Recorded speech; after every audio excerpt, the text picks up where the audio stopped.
When I was growing up, we were outpost campers. It was so beautiful. There was caribou everywhere and wolves and everything. I could still see that land, and everything was so calm, and I felt safe. We were going back and forth to Igloolik because my older siblings were attending school, and they were coming to the community for school break. We would have to go back to Igloolik. We were in Igloolik for about almost a year, and then we went back to the outpost camp for maybe another year. By that time, my life had been disturbed, so I didn't feel safe anywhere.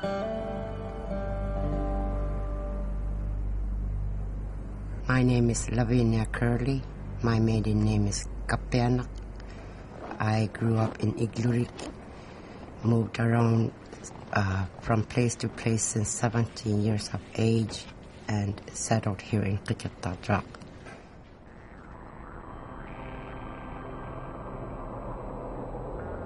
When we were outpost campers, my mother and my father never seemed to fight.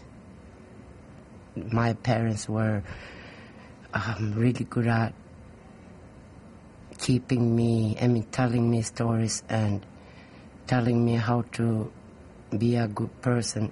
My mother was Annie Kapiana, Anna Katrukaino. My mother was very much into praying. She was praying all day. My father was George Agea Kapiana, and he was a really gentle man. He gave me wisdom, and he taught me how to be loving. Summertime, we would be in a tent. Then once fall starts to come, my father would build ice house. It was bright in there because it was like glass everywhere, and we would move into that place for at least a month while my father built a side house. Then once the side house was done, we would move into that side house and live there for the winter. Although I have two older brothers, but they were married with their own family, and I was the youngest, so I had to help my father because he didn't have a son to help him. And what do you remember most about those hunting trips with your father? Walking. Caribou hunting. We would walk miles and miles every day, and we would carry the caribou meat back to the camp for miles and miles, mountain after mountain. I tagged along with him throughout the year, so I was familiar with all this, so I enjoyed it.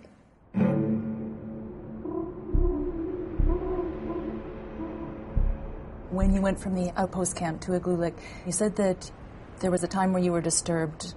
Well, what happened? Molestation. When I was growing up, there were 5 men who were molesting me all the time. I felt safe at home, and I felt safe at my sister's house, and those are the only places I felt safe. I think the first time it ever happened was when I was 4 years old. It continued over the years for 10 years. I was angry at first, hurt, and confused. I knew something was wrong with me because I was going wild. I was drinking and doing drugs and having sex with whoever because of the pain. I got pregnant at a young age, gave birth but my parents adopted him, and at 17 I left Igloolik for good. I didn't have any idea where I was going. I just needed to live. I always saw those men every day, daily, and it was driving me crazy. Did you ever want to tell your parents what was happening? When it happened the first time, I told my mother, but she beat the shit out of me and told me never to say these things. So I never said anything about it ever again. I just took it daily, almost daily. You and your father were so close. Did you ever tell him when the abuse started? No. I love him too much to hurt him. Because he loved me, and if I had told him, he would have gotten hurt.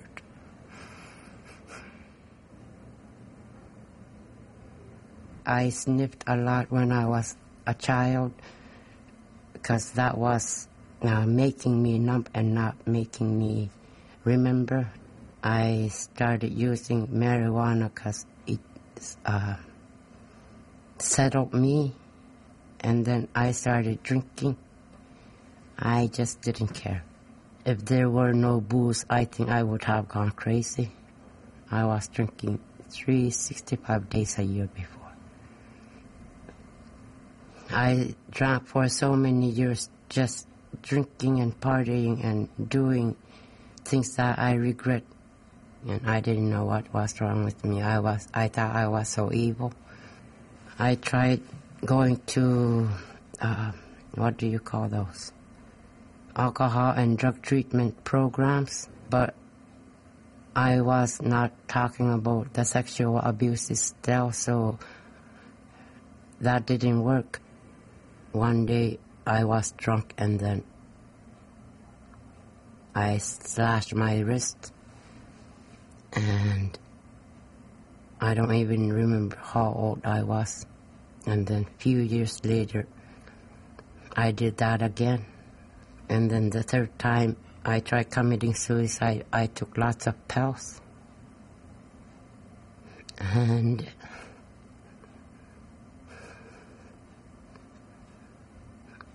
I almost died that time. I don't remember anything except that I went to this very dark place. I started praying, and a voice told me that I still have a flicker of light within myself, so that therefore that I will get out through that flicker of light. And then I was out of that place, and I was in a hospital. I tried committing suicide maybe 3 times, but never succeeded. Good thing. I'm glad I never succeeded.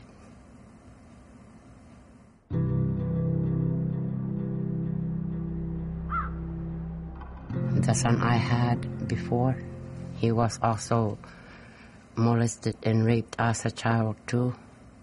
I was not living in Igloolik, and he was living in Igloolik with my parents, so I didn't know it was happening to him. He told me when he became an adult, and I tried to help him, but he was a man, and he was different than I am. So he ended up committing suicide. How old was he? 23. Tell us a little about your son. What was his name? Patrick Kapanak. He was outgoing, funny, friendly, and sometimes very difficult to deal with. He would help everybody. Like when he was growing up, he was always bringing like if there was caribou meat or Arctic char, he would just grab it and bring it to elders. That's how he was. He had asked for me to cook for him, so I was cooking, and when it was done, I told my daughter to go and get his brother. And she returned and she told me that he wouldn't open the door. We were trying to climb up the window, and my brother got in, and I ran to the door and told him to open the door. And it was within few minutes he came out and told me to go to him. So I went to Patrick, but he was already dead. I tried to do CPR. I tried to revive him.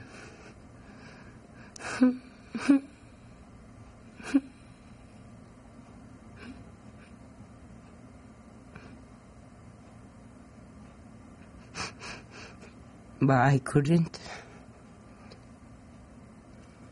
Losing a loved one through suicide is very hard. I'm glad I didn't let my parents feel that pain. I felt really bad about that because I had tried committing suicide a few times, and I'm glad I didn't succeed because I didn't make my father sad.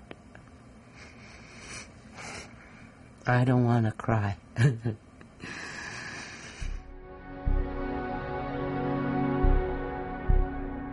I took social work, and during these courses, I started having flashbacks. The smell, the way a person moves, or anything, everything was triggering, and it was scaring me. So I went to my teacher, Debbie, and to Maria. Those two ladies helped me so much. They actually made arrangements for me to go down to Toronto for therapy. It was such a big community, city.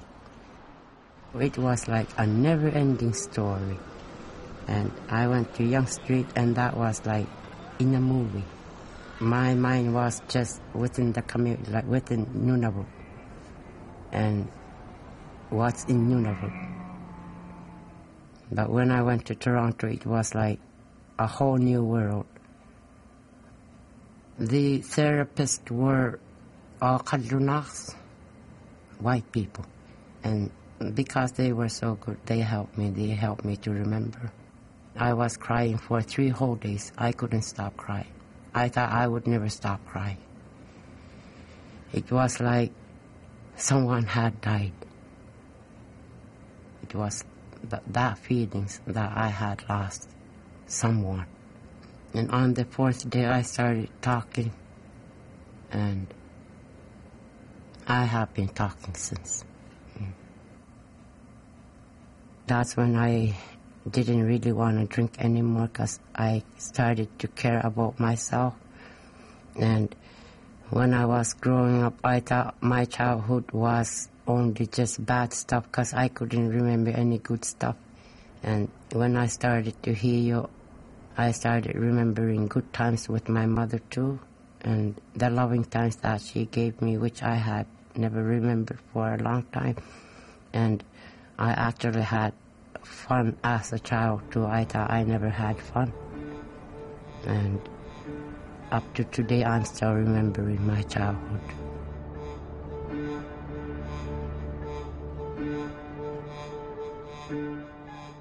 I think these men who molest are in pain too.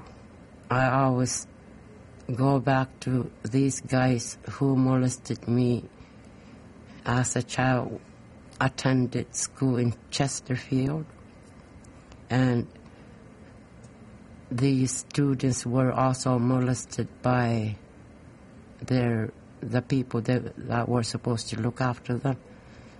They were in pain, and they did that to me because it was being done to them.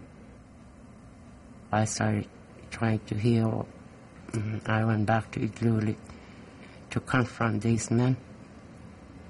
I had to start off with someone really close to me because that was the most painful. And that first time, that person denied it, saying that it was all in my head. And I said, no, it's not. That I just wanted to give back what he gave to me, because what he gave me doesn't belong to me. I told him that I just want his apology, because that's all I ever wanted, just an apology. I don't want anything else. I just want someone to say I'm sorry. He did.